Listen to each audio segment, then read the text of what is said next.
Birinci Tatarstan beni büyük matur edip kabul etti. Birinci bu konsertten Tatarstan'da başladı. No, Başkırstan etti o benim doğan yerim. Manda dostlar, doğanlar, manda elbette min kubehen bilem. Baranda bilip turam o falan işi. Bitte uliçlarda bilem, rayonlarda, yukarıda matur edip kabul etkenler için dur rahmet. Min iki kalağala yaşayayım. Başkıstan'da da Tatarstan'da. 50% degende yaşayayım, 50% bunda. Şunun için. Emine bugünkü konsertka seni görürüşüngene kileşek mi? Kimin de olsa sen ettin, minnem tanışlarım kiledi. Kimler kileşek?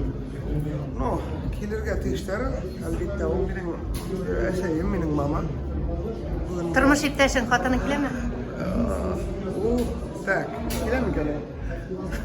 Bize dini kile.